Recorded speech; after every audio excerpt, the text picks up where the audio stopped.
അല്ലെങ്കിൽ സ്വാഭാവികമായിട്ടൊരു 55-60 വയസ്സാകുമ്പോഴാണ് prostate problem ഉണ്ടാകാറ്. Prostate പ്രോബ്ലത്തിൽ ഏറ്റവും പ്രധാനമായി നമുക്ക് പിന്നെ മനസ്സിലാകുക, ഒന്ന് മൂത്രം ഒഴിക്കുമ്പോൾ കംപ്ലീറ്റ് ഒഴിച്ച് കളയാൻ കഴിയില്ല, മൂത്രം കുറേ ബാലൻസായി പോകും. പിന്നെ കൺട്രോൾ കിട്ടില്ല, പെട്ടെന്ന് മൂത്രം ഒഴിക്കാൻ തോന്നി ആ സെക്കൻഡ് തന്നെ മൂത്രം ഒഴിക്കേണ്ടി വരും.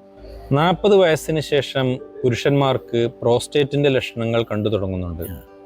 എന്തെല്ലാമാണ് അതിന്റെ ലക്ഷണങ്ങൾ? അതിനെന്തെങ്കിലും ചികിത്സാ വിധികളുണ്ടോ? സാധാരണഗതിയിൽ പ്രോസ്റ്റേറ്റ് ഗ്ലാൻഡ് എന്ന് പറയുന്നത് പിന്നെ നമ്മുടെ ഉൽപാദന ഗ്രന്ഥിയാണ് അല്ലേ. പിന്നെ അടുത്ത തലമുറയെ വാർത്തെടുക്കാൻ വേണ്ടുന്ന മനുഷ്യന് തന്നിട്ടുള്ള ഗ്രന്ഥിയാണത്. അതെ അതെ അതെ അതെ അതെ അതെ.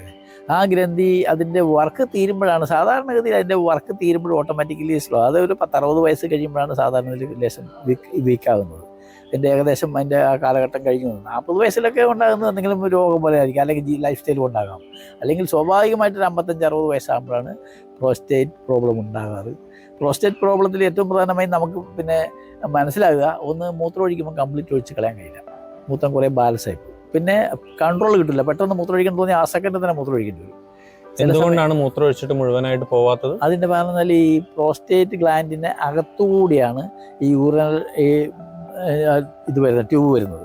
അപ്പോൾ ഈ ഗ്ലാൻഡിന് വീക്കം വരുമ്പോൾ ആ ട്യൂബിനെ പ്രസ് ചെയ്യുമല്ലോ, പ്രസ് ചെയ്യുന്നതുകൊണ്ട് അതിനകത്തുകൂടെ മൂത്രം സ്ലോലിയേ പോകുള്ളൂ. അതായത് നമ്മൾ ആദ്യം പ്രഷറിൻ്റെ കാര്യം പറഞ്ഞ പോലെ അതിനെ പ്രസ് ചെയ്ത് കഴിയുമ്പോൾ അതിനകത്തൂടെ പോകാൻ വിഷമല്ലേ.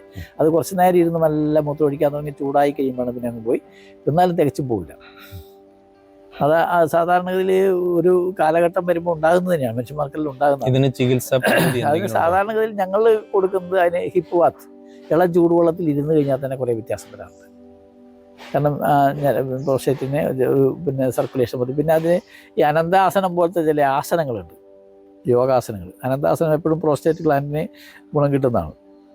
കുട്ടികളില്ലാത്തവർക്ക്, കുട്ടികൾ ഉണ്ടാകാൻ വേണ്ടി ഞങ്ങൾ കൊടുക്കുന്ന ഒരു ആസനമാണ് അനന്താസനം. അനന്താസനം കൊടുക്കുമ്പോൾ ഇങ്ങനെ കൈകുത്തി കിടന്നിട്ട് കാല് ഉയർത്തി പിന്നെ ഇങ്ങനെ കൈ കൊണ്ട് പിടിക്കുകയാണ്, ആ കാലിൽ പിടിച്ച് കിടക്കുകയാണ്. ആ കിടക്കുന്ന കിടപ്പിൽ ശരിക്കും പറഞ്ഞാൽ പ്രോസ്റ്റേറ്റിലേക്ക് പിന്നെ ബ്ലഡ് സർക്കുലേഷൻ നല്ലപോലെ കിട്ടും എന്നാണ് പറയുന്നത്. ഇതൊക്കെ ചെയ്താൽ തന്നെ കുറേ വ്യത്യാസം വരും. പിന്നെ ലൈഫ് സ്റ്റൈലാണ്.